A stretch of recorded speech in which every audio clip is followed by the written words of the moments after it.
बड़किरिया ठारे नुआखाई भेटघाट सुवर्णपुर जिला उलुंडा ब्लॉक अंतर्गत बड़किरिया ठारे मां नारायणी युवक संघ पक्षर 8तम नुआखाई भेटघाट कार्यक्रम अनुष्ठित हो जाइछि।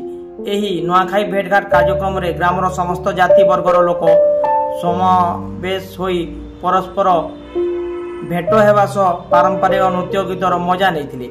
एही कार्यक्रम रे मुख्य अतिथि भाव में बीरमहाराजपुर निर्वाचन मंडल पूर्वतन विधायक पद्मनाभ बेहरा, जिला परिषद उपाध्यक्ष जसकेतन बघार, उलुंडा ब्लॉक अध्यक्षांक प्रतिनिधि कृतिवास मिश्र, युव नेता शिबू तराई, सरपंच जोलई निवेदिता मिश्र, अशोक पंडा सरपंच पंचमहला, ब्रजेश्वर अदर कुलिया, वरिष्ठ प्रमोदंग योको बैंक मुंबई, रंजित रथ पूर्वतन अध्यक्षक बीरमहाराजपुर, बिहारीलाल मिश्र परिचालना मां मेटाकानी मंदिर खुदमेंडा, पवित्र पात्र शिक्षक जामगा विद्यालय, दीपिका कलायत समाजसेवी, मुख्य वक्ता विश्वनाथ इतिहास अध्यापक पंचायत समिति कॉलेज उलुंडा, सभापति रामेश्वर प्रधान प्रमुख जोग देइथिले।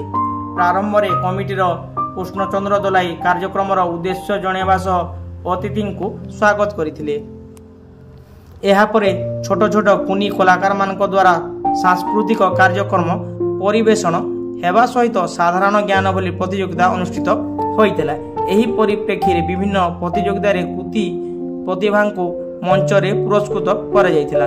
कार्यक्रम परिचालन रे कमिटीर समस्त सदस्य सहयोग करथिले। विलंबित राति जाए लोके सांस्कृतिक कार्यक्रम उपभोग करथिले। शेष रे कमिटीर रामशंकर पात्र और दीपक अदरकोलिया धन्यवाद अर्पण करथिले।